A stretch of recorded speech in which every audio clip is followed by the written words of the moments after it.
Welcome to SLO6, video 5. We'll be discussing organolithium reagents. This will be the last video in this SLO. So organolithium reagents, the name suggests what they are. There's an organic unit, some kind of an alkane potentially, or an aromatic ring, and then there's going to be a carbon-lithium bond. So these are a lot like Grignard reagents, except for we're using a different metal, lithium instead of magnesium. So I'm showing you here an example of a very commonly used organolithium reagent. This is called butyl lithium for the 4-carbon chain in the lithium atom. Organic chemists like to abbreviate these into shorter terms that we can pronounce phonetically because it's funny, and why not? So we're going to call this compound BuLi, Bu for the butyl group, lithium for the lithium atom. So what I want to do first is to think about what kinds of reactivity these types of structures will provide. And if I look at the structure, I'm looking for things like lone pairs or charges to give me some indication for where reactions might happen. I'm not seeing any. Carbon-carbon single bonds, carbon-hydrogen single bonds, nah. But there is a carbon-metal bond, and we saw that as a locus of reactivity when we started to discuss Grignard reagents in earlier videos in the series. So maybe thinking about the carbon-lithium bond in this case is a handle to think about reactivity. If I look at that bond, I need to know something about the lithium atom, and in particular, I might worry about the electronegativity. If you go ahead and look that up, the electronegativity is 1.0, right? So lithium is a very non-electronegative element. That makes sense given its placement on the periodic table. We also know that carbon has an electronegativity of 2.5. So that carbon-lithium bond is really polar. And it's actually polar toward the carbon. So we've got a negative or partial negative charge on the carbon and a partial positive charge on the lithium. This bond is polarized toward the carbon. And that gives us an indication that just like a Grignard reagent, the carbon here is going to be nucleophilic and also basic, right? So that's really an important takeaway for us, is that we can actually make the direct analogy to Grignards in that the roles of the carbon bonded to metal will be the same. So the C bonded to Li is nucleophilic and basic. Remember that those usually go together. But there's an additional question, which is, well, how nucleophilic and how basic? One way I could think about that is by thinking about charge stabilization on this carbon, right? To the extent that I'm building up partial negative charge, or I've got a larger partial negative, you might expect these roles to be amplified, to be stronger nucleophiles, to be stronger bases. And to actually assess electron density, at this carbon, really all I have to do in these kinds of reagents is look at the extent of polarization, or how polarized. There are no other effects here. There's no delocalization or conjugation. I'm just thinking about this difference in electronegativity. So to remind us how to answer this kind of question, how reactive, I need to think about differences in electronegativities. Right, so just to remind you, the electronegativity of magnesium, so we're drawing an analogy to a Grignard reagent, is 1.3. And the electronegativity of carbon is 2.5. Okay, so if I think about a carbon-magnesium bond, like in a Grignard reagent, I've got a pretty extensive polarization, a difference in electronegativity that's a bit more than 1. But the difference in electronegativity between carbon and lithium is even greater, right? So one of the things we can conclude here is that the carbon-lithium bond is more polar than a carbon-magnesium bond. And that allows us to conclude that the carbons, or the carbon bonded to a lithium, is actually quite a bit more electron-rich than it would be if the carbon was bonded to a magnesium. So we can say, therefore, C of organolithium more electron-rich. So this has a couple of important implications for us.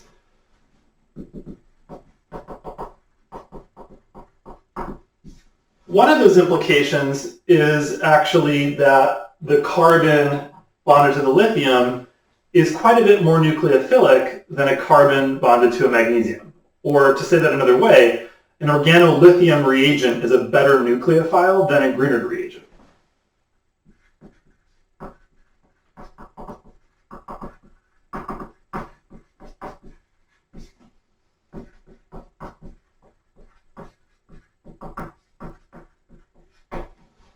The issue with basicity is a little bit more complex, right? So we would normally be thinking about what kinds of structures are being formed. That gets a little bit more complicated when there's metals involved. You could think about organolithium and Grignard reagents as being, at least from a thermodynamic sense, or like how favorable a reaction would be to protonate one of these things, is about the same.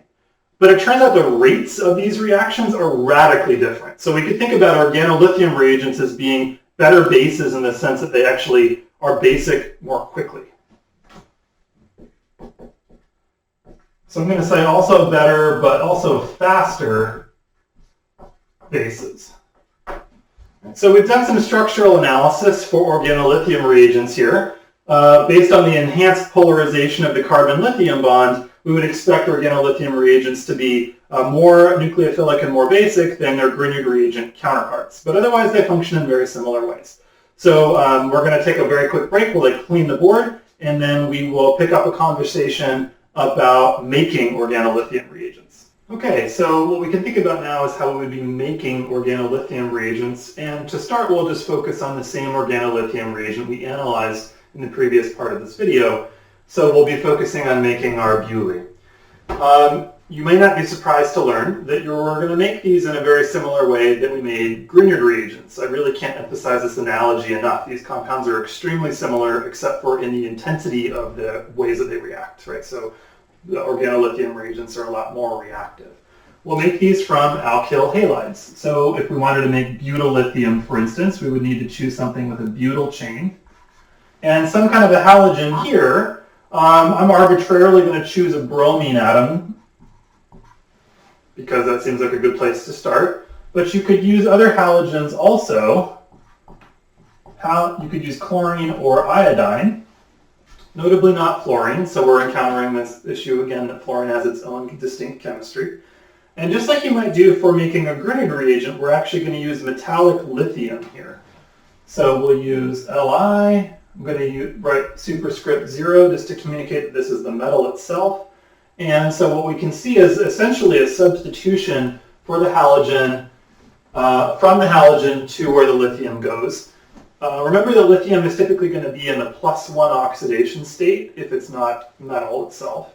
And so we would actually only expect to have the lithium bonded to like one thing, just the carbon, which means that we have to account for the bromine in a different way or whatever the halogen is. We're going to actually need to use another equivalent of lithium because the other byproduct here is actually lithium bromide, or if let's say you use butyl chloride, then you would make lithium chloride. You get the idea. So let's look at a couple of other examples.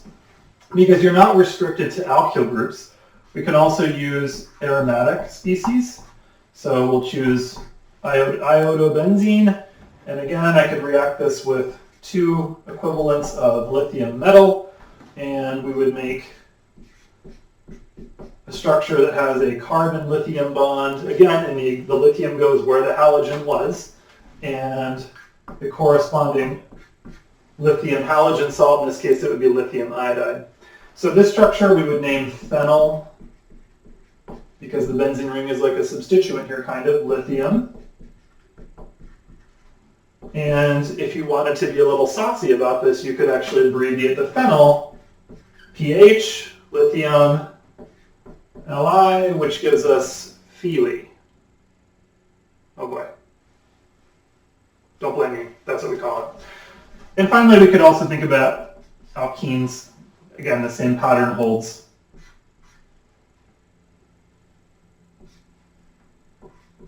So we could start with an alkene. Now we'll use the chlorine just so you have examples of all of your halogens. 2 equivalents of lithium. And we would make, again, what looks like a direct substitution. Halogen for the metal. and in this case we make lithium chloride, good old nickel. Okay, so this is essentially how you would go about making organolithium reagents. For those of you interested in organic synthesis, there are a few that are commercially available, so oftentimes we buy them. Butyllithium is definitely one of them. Turns out you can also buy Feely, and there's a few others as well. So in the next section of the video, we'll be talking about actual reactions involving organolithium reagents. So in the last section of this video, we'll be looking at using organolithium reagents. And so we'll again start with an analysis of roles. I'm showing an example reaction involving Feely along with an aldehyde. So we would expect the carbonyl carbon of the aldehyde to be an electrophilic site, and we established at the beginning of this video that the carbon bonded to the lithium is going to be a nucleophilic site. And so you might expect to be able to do an addition reaction where this carbon, the nucleophilic site, ends up bonded to the carbonyl carbon, and that's going to require us to break the CO pi bond. So this is another example of adding a nucleophile to a carbonyl. Again, we're just using a different nucleophile. So the electrons within the carbon-lithium bond are not highly stabilized. They will serve as the primary point of nucleophilicity, and we would expect to end up with a product where we make a new carbon-carbon bond. So in our product structure, we'll make a new CC bond, which I'm going to show in red, just so we can keep track of it. That's going to be between the carbon I've labeled nucleophile and the carbon that I've labeled electrophile. I'm going to break the CO pi bond. So I've got an oxygen that's got a single bond to carbon, and then the rest of the chain here is going to remain unchanged. I've not done anything to the aromaticity, right? All the electrons within the ring are spectators here. Just to be clear about where this hydrogen goes, I'm going to actually draw it, even though we could have implied it. And then the last thing I need to think about is, well, what's going to go on the oxygen, right? If I drew out this reaction as is and I left it exactly as listed, I would need to have a negative charge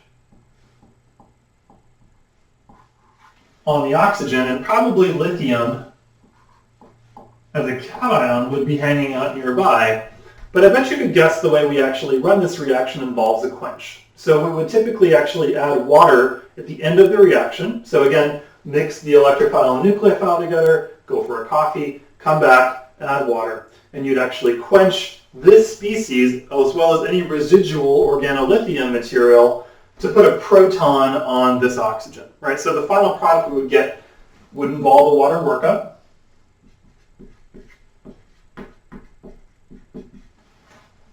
And rather than getting an alkoxide, we would end up with an alcohol. So if you look at this very carefully, what you'll notice is that this is direct analogy to the Grignard reaction. It's exactly the same. The exact same products form. We still have that water workup. The only thing that we've changed is the extent of reactivity of our nucleophiles by choosing a different metal. Right? So these function just like Grignards.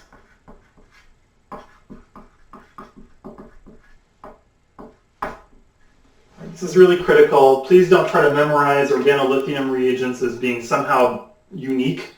They do the same chemistry, they just do it faster because they're more nucleophilic. So let's look at a couple of other examples. So we could use a different kind of organolithium. We'll use propyllithium. So 1, 2, 3 carbons. This is the carbon that's going to be nucleophilic, the one that's actually bonded to the lithium. And let's react this with a ketone. So again, we'll assume that there's a workup present. So we would think about connecting our nucleophilic site, which is going to be, again, the carbon bonded to the metal, and our electrophilic site, again, carbonyl carbon. This SLO is really not so bad. And that'll make a new carbon-carbon. So we'll still have a 6-membered ring. We will reduce the bond order between the C and the O. Remember, it's an addition reaction. I have no good leaving groups, so I won't expect any kind of an elimination step. I do want to show the new CC bond in red, just to make it clear for you. And then I'm going to have the entire propyl chain attached. So here's carbon 1 at the end of the red line, 2, 3. 1, 2, 3. So propyl. You'll notice I'm counting whenever I'm using chains. That's so I don't accidentally introduce an extra carbon or lose one. Some people would like to actually label those structures with numbers to make sure that they're doing everything correctly. And then the last thing I need to do is to account for the water workup. I'm going to end up with a proton on my oxygen. So I'm getting an alcohol again. Again, just like a Grignard reagent. So what I'd like for you to do then, if these are in fact just like Grignard reagents, is go ahead and predict what's going to happen if I use methyllithium and I react that with an ester. So we'll pick a slightly different ester than we've been using in the past because I'm bored of ethyl acetate at this point. We'll use ethyl benzoate, this structure, and then the idea would be to first treat this with methyllithium or mealy, and then you would use water as a workup. Okay, so what I want you to do is pause the video and predict the structure of the product that you might form using an analogy to the Grignard reagents, or the Grignard reactions. Okay, so we know that the carbon of the methyl group is going to be our nucleophilic site. And we know that the carbonyl carbon is going to be our electrophilic site, so I would think about connecting those. But I also noticed that the carbonyl carbon is at the +3 oxidation state, right? So there's actually a possibility for doing more than one addition here. And that's probably going to be the case, right? So the first methyl group that comes in will actually form a tetrahedral intermediate. And then now I have this ethoxy group that's going to function like a leaving group. So this group here is a potential leaving group, right? So if I actually do a snack reaction, I'm going to end up with a methyl in the place of this OET, which sounds like a ketone. Oh, ketone. Those react too. So I'm actually going to do a double addition. This is just like a Grignard reagent. Exactly the same concept. In this case, I'll be adding two different methyl groups. The OET group will go away completely, and after the quench, I'll end up with an OH group. So my structure should be a tertiary alcohol, and I'm going to have two new carbon-carbon bonds.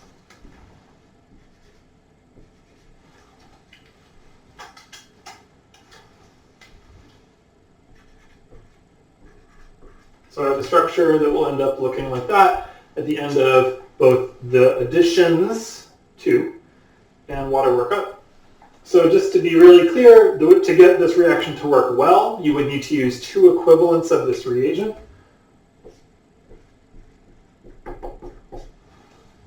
Otherwise, you'd end up with a mixture of products, right? So at this point, you have seen what's interesting about organolithium reagents in terms of making them and using them. You can see the analogies to the Grignard reagents and Grignard reactions are exceedingly clean. Remember that organolithium species are more reactive, but more importantly, why, which was the first section of this video. Okay, so now you're ready to complete the last column of your carbonyl reduction chart, which involves RLI reagents. You can treat these exactly as Grignards. So everything you have in your Grignard column would also be, potentially anyways, in your RLI column. But it's important to me that you see how extensive this reactivity difference really is. I can't do it justice by telling you about reaction rates or telling you about the fact that we run these reactions involving organolithium reagents at very low temperatures, like minus 78 degrees Celsius, minus 100 degrees Celsius, whereas a Grignard reagent is often used at room temperature or 0 degrees. I'm actually going to post a couple of links to different YouTube videos where you can see people essentially adding both Grignard reagents and organolithium reagents to water, and I think you'll be able to notice which one of them is more reactive. So I'm just going to close. If you're not interested in organic synthesis or you're not doing research making molecules, you can turn the video off now. For anyone who does want to do that, it's important to me from an ethical perspective to tell you that my best friend, who is also an instructor of organic chemistry, one of his research students, after they left his lab and went to UCLA, died in a lab accident using organolithium reagents because they're so reactive. The student spilled a little bit of this material on her lab coat, the lab coat caught fire and she ended up with third-degree burns across about 80% of her body. So please, please, please, just like lithium aluminum hydride, treat these reagents with respect because they do want to kill you. All right, so that concludes our lecture about organolithium reagents. You're now able to do all of the SLO problems in SLO 6, as well as complete your carbonyl reduction chart.